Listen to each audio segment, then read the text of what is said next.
I'm sitting in my new apartment, divorce papers finally signed, reflecting on how quickly 5 years of marriage crumbled.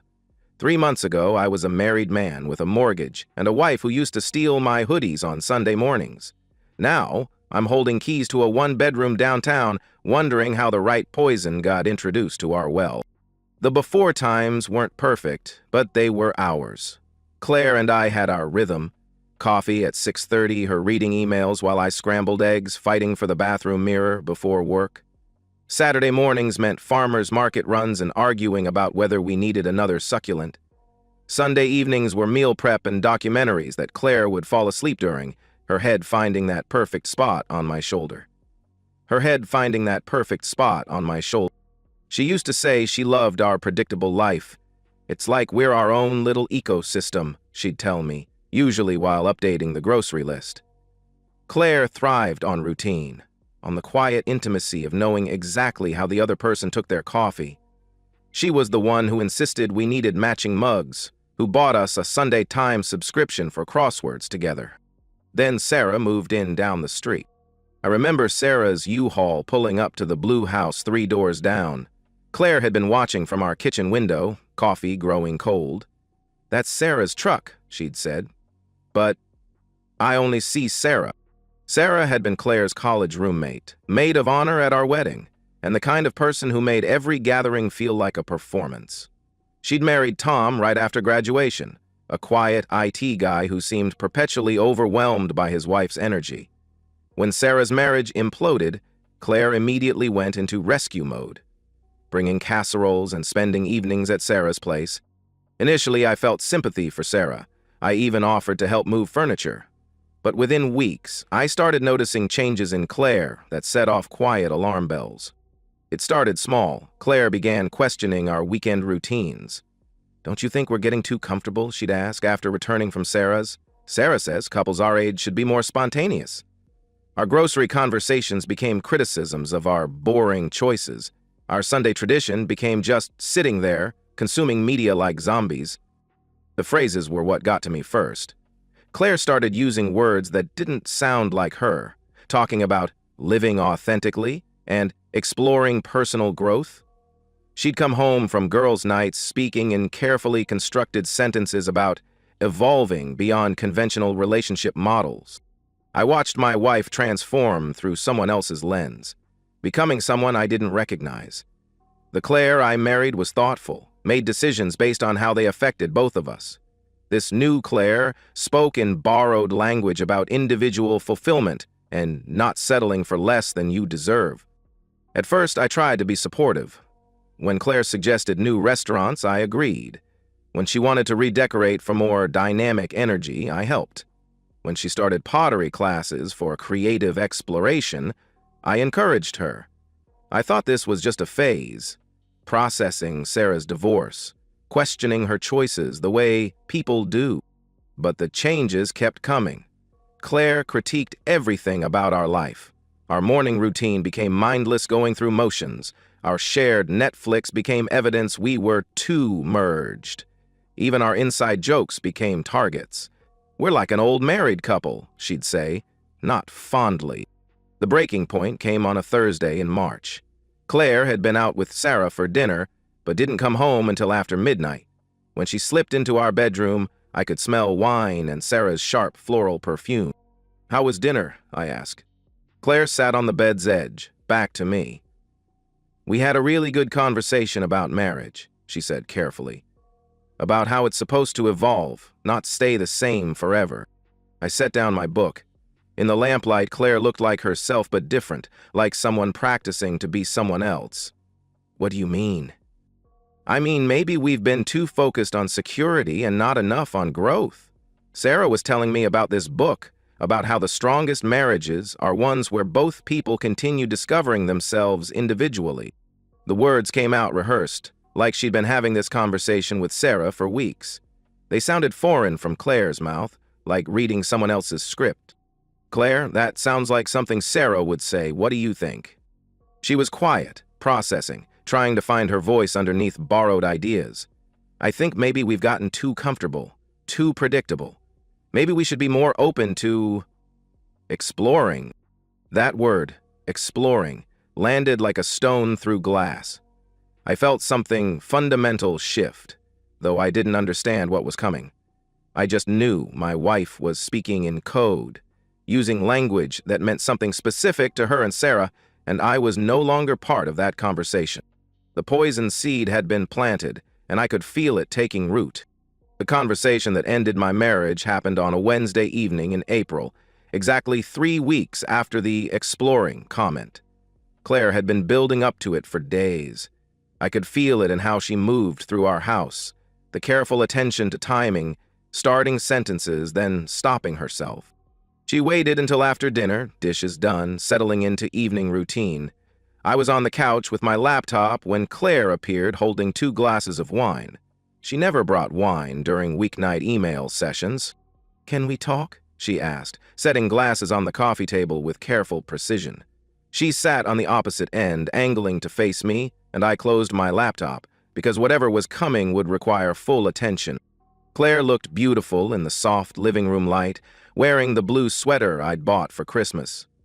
She'd done her hair and makeup, which she rarely did for home evenings. Later, I'd realize she'd dressed for this like a job interview, presenting her best self for something requiring persuasion. "I've been thinking," she began, voice steady and calm in a way more terrifying than anger, "about us, about our marriage, about what we both need to be happy." I didn't respond immediately, watching her face, looking for the Claire I'd married underneath this carefully composed version. Her hands were folded, perfectly still, speaking in that measured tone she used for difficult work conversations.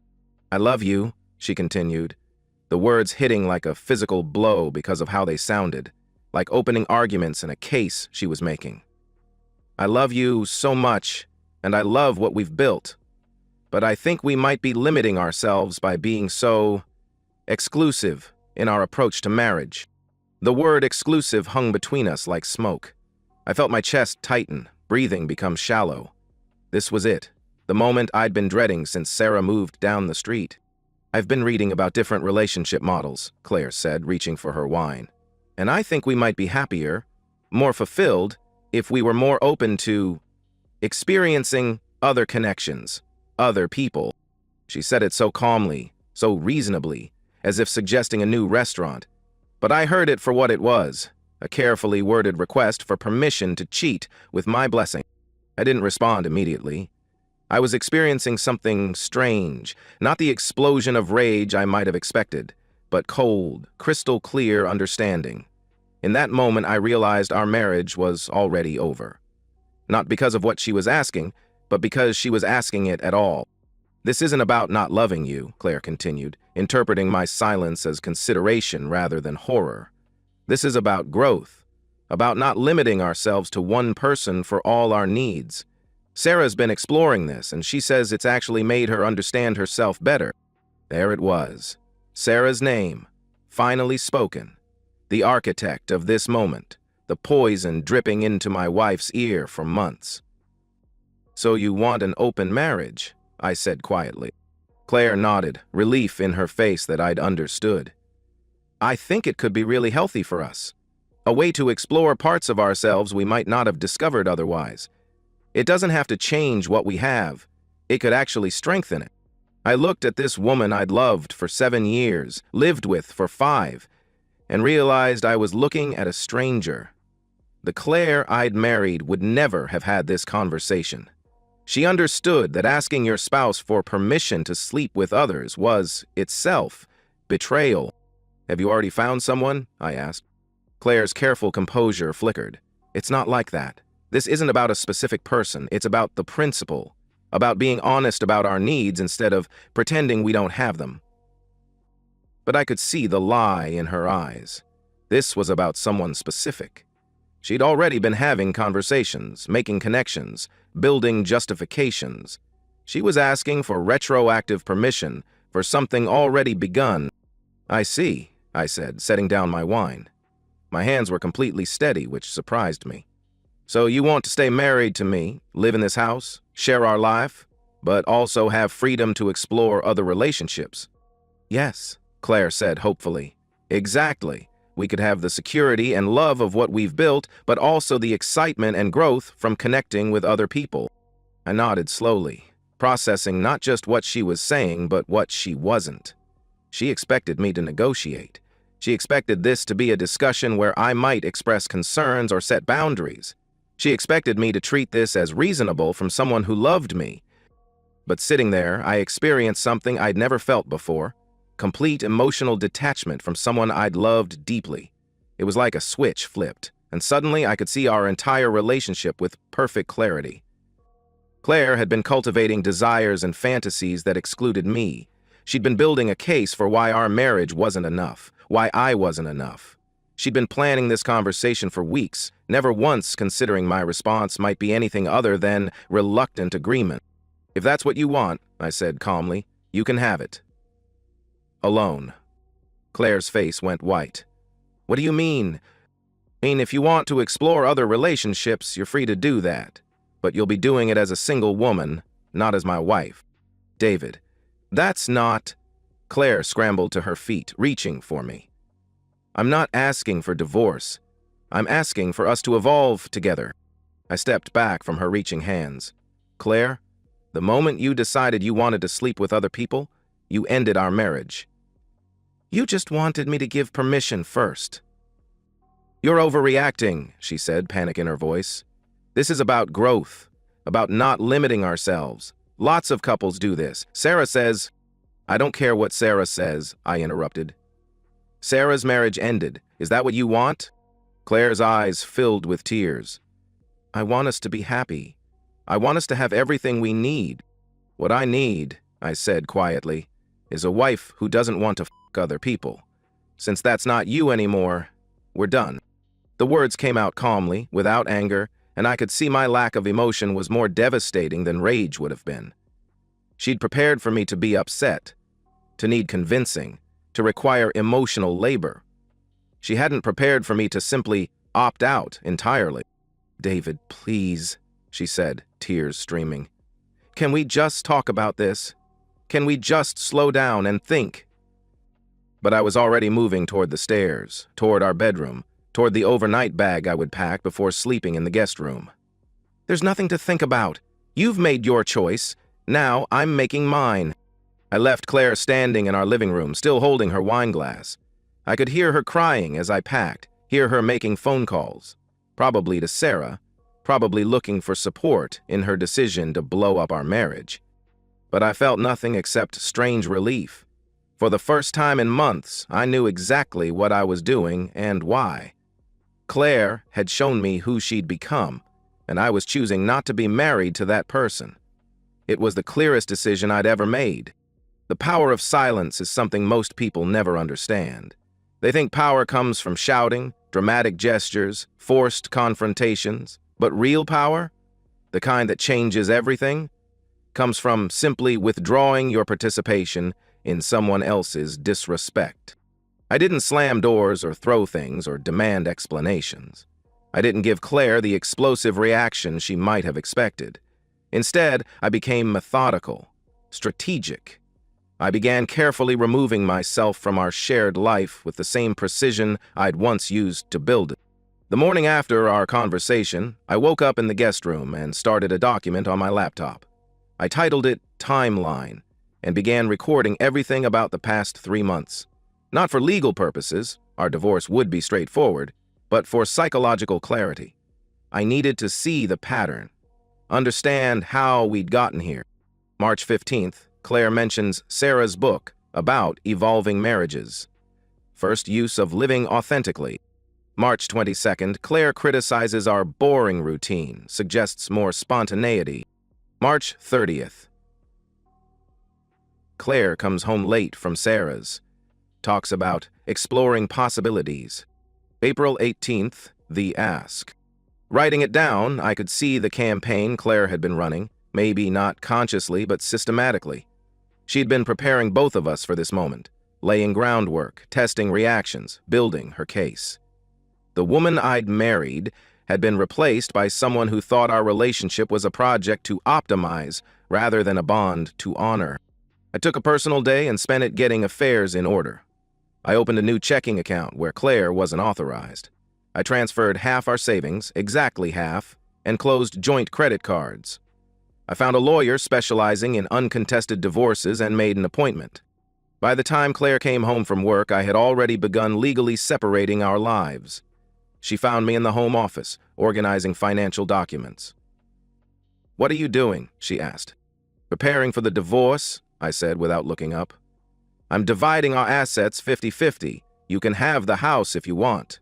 You'll need to refinance to remove my name." Claire sat heavily in the chair across from my desk. "David, I don't want a divorce. I just thought we could talk about it." I finally looked at her. She looked exhausted, like she'd been crying. "Claire," I said quietly, "you asked me for permission to cheat. You've been planning this for weeks. You've been building a case against our marriage for months. There's nothing left to talk about." The conversation went in circles for an hour. Claire alternated between anger and pleading, between blaming Sarah and claiming this was her idea. I listened with the detachment of someone watching a performance, recognizing she was cycling through every manipulation tactic she could think of. Over the next 2 weeks, I moved through our house like a ghost. I slept in the guest room, ate breakfast before Claire woke up, came home after she'd started her evening routine. I wasn't trying to punish her. I was simply removing myself from situations where she might try to re-engage me. The silence was devastating to her in ways I hadn't anticipated. Claire was used to talking through problems, processing emotions verbally, negotiating and compromising. My complete withdrawal left her with no one to argue with, no way to make herself the victim of my unreasonableness. She tried everything. She left notes around the house expressing regret and confusion. She made elaborate dinners that I politely declined, eating granola bars in the guest room instead. She even cleaned my car and left flowers on the windshield. Gestures that would have meant something a month ago, but now felt like attempts to buy back something no longer for sale. The worst part for Claire was that I wasn't angry. She could have worked with anger, fought against it, framed my reaction as overreaction. But my calm, complete disengagement left her nowhere to go. I was polite when we had to interact, practical when we discussed logistics, and entirely emotionally unavailable for anything else. I even ran into Sarah at the grocery store during this period. She was in produce, looking uncomfortable when she saw me approaching. "David," she said, voice overly bright. "How are you doing?" "I'm doing well, Sarah," I replied, selecting bananas with careful attention. "How are you settling into the neighborhood?" We made small talk for exactly 3 minutes. I asked about her new job, mentioned her house had good natural light, complimented her landscaping choices. I was perfectly pleasant, perfectly normal, and I could see my composure was deeply unsettling. Sarah had expected me to be angry, to blame her for my marriage's dissolution. Instead, I treated her like any other neighbor. Polite, distant, completely uninterested in anything beyond surface pleasantries. "I hope you and Claire can work things out," she said finally, fishing for information.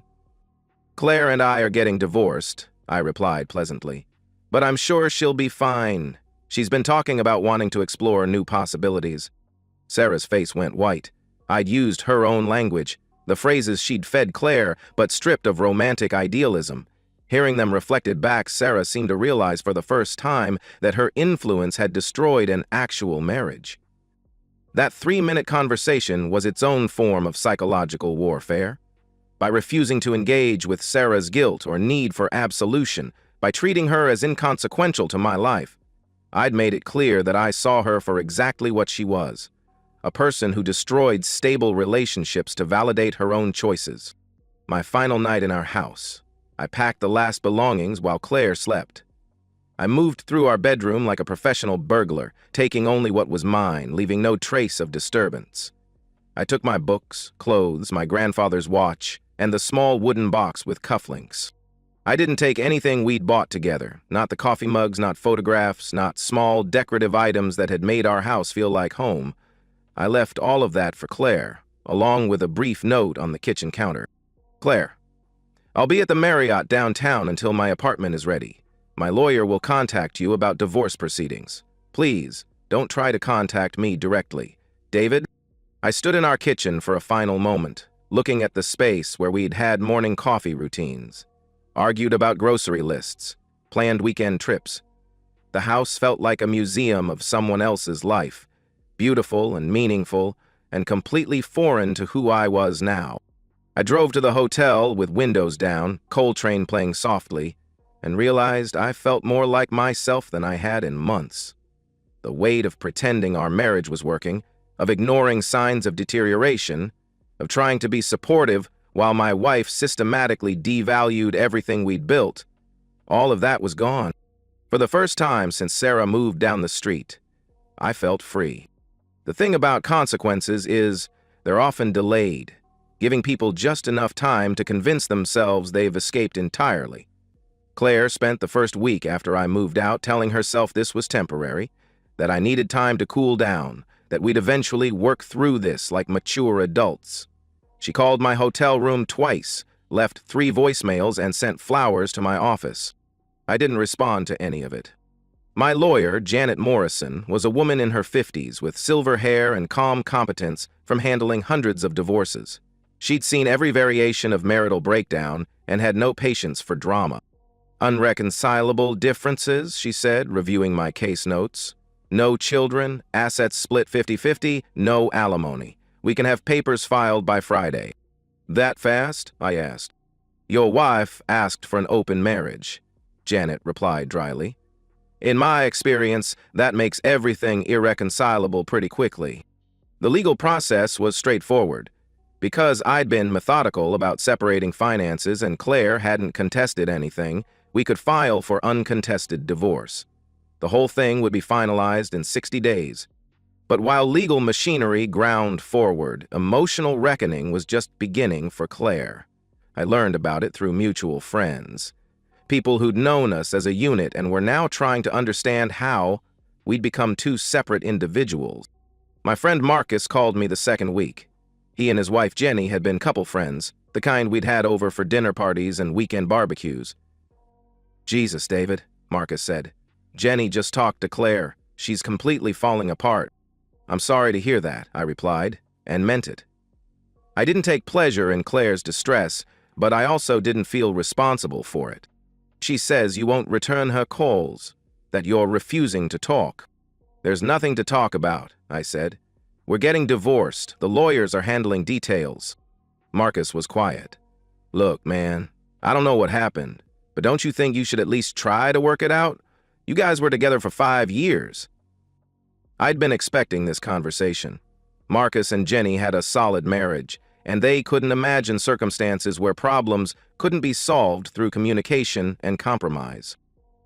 Marcus, I said carefully, if Jenny came to you tomorrow and said she wanted to open up your marriage, that she needed to explore relationships with other men, what would you do? The silence lasted almost 30 seconds. She would never say that, Marcus said finally. Neither would the woman I married, I replied. But Claire did say it, and that's why we're getting divorced. Through Marcus and Jenny, and through other friends, I learned about Claire's growing desperation. She'd returned to work after a week of calling in sick, but she was distracted and emotional. She'd been crying in office bathrooms, snapping at colleagues, missing deadlines. More importantly, her friendship with Sarah was deteriorating rapidly. Without the stability of my presence as safety net, Claire was discovering that Sarah's advice about liberation was easier to give than live by. Sarah had encouraged Claire to blow up her marriage, but had no wisdom about handling the aftermath. Jenny told me Claire had shown up at their house one evening, crying and asking if they thought I might change my mind. She'd apparently oscillated between anger, claiming I was being unreasonable, and desperation, begging them to intercede. She keeps saying she never meant for this to happen, Jenny reported. That she was just trying to grow as a person, and you took it the wrong way. I wasn't surprised by this narrative.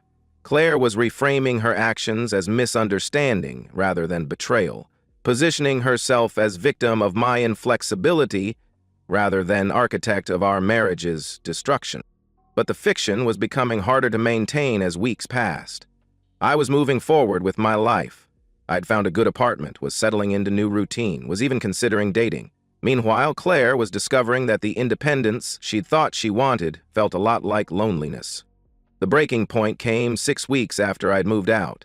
Claire showed up at my new apartment on a Saturday morning, looking like she'd been crying for hours. She must have gotten my address from divorce papers. I opened the door to find her standing in the hallway, wearing one of my old college sweatshirts and holding a coffee cup from our old routine. "I brought you coffee," she said, voice small and uncertain.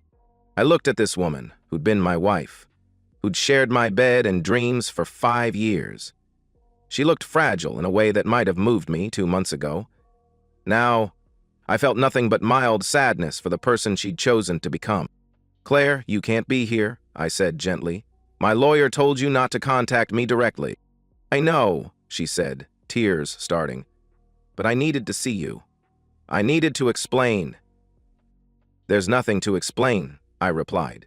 "You asked for an open marriage. I said no. We're getting divorced. That's the whole story." It's not," she said desperately. "It's so much more complicated. I was confused. I was listening to Sarah. I made a mistake. But I never stopped loving you. I never wanted anyone else." I leaned against my doorframe, looking at her with detachment. "Claire, if you never wanted anyone else, why did you ask for permission to be with other people?" "Because I thought it would make us stronger," she said. "I thought it would help us grow."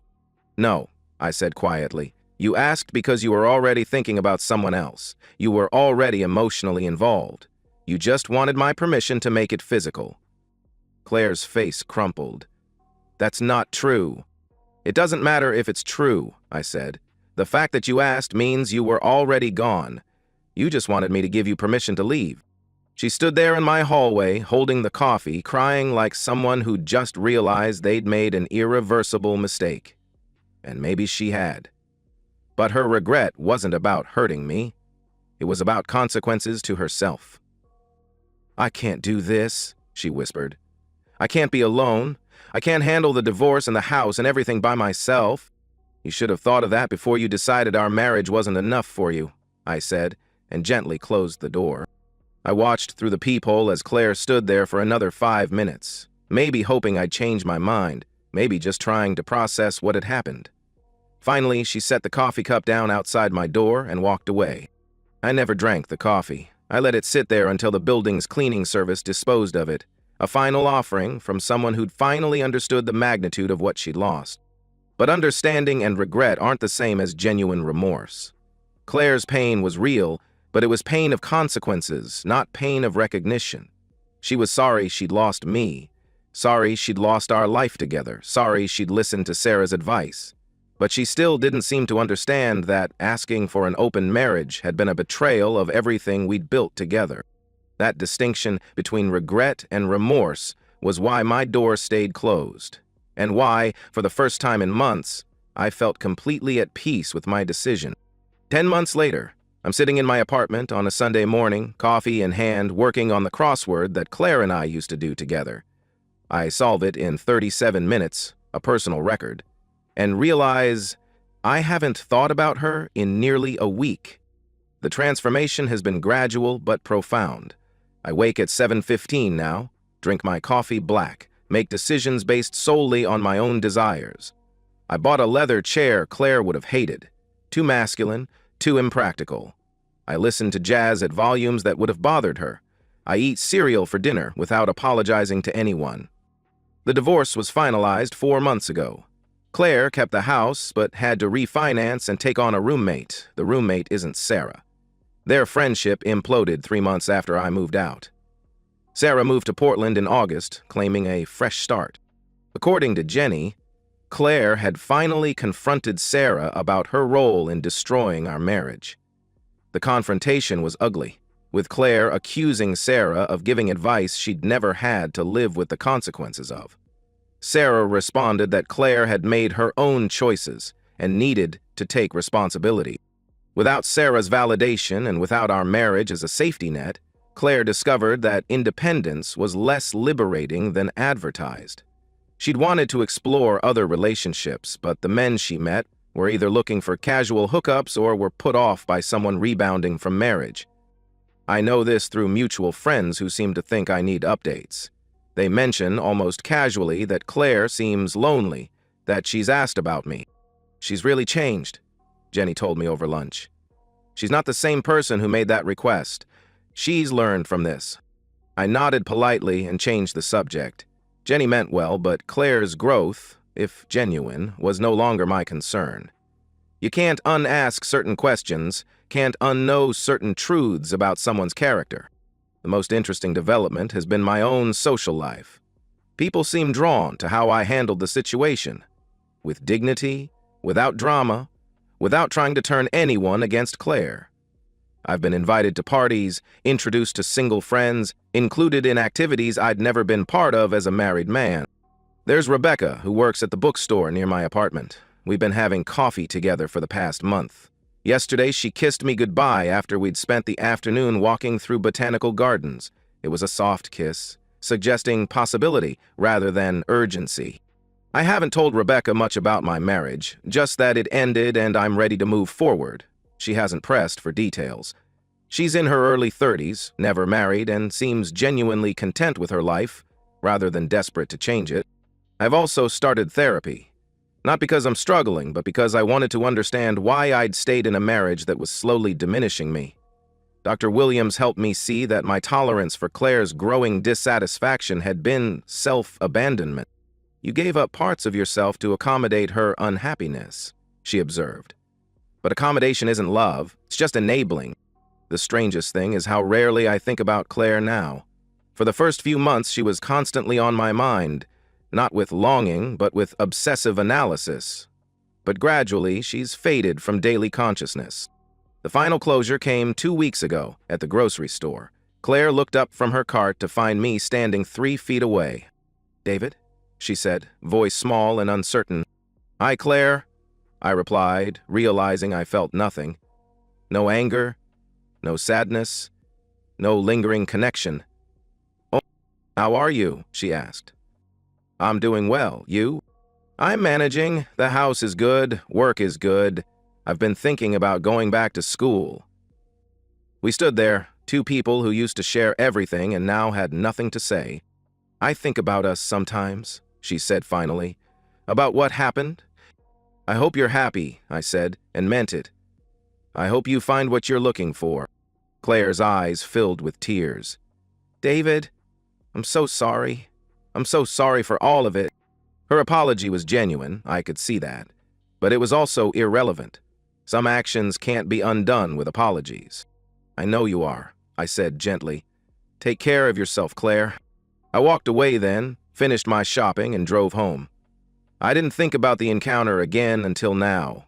And even now, it feels like something that happened to someone else. Claire's request wasn't just about sex or exploration. It was about fundamentally changing the terms of our relationship without my consent.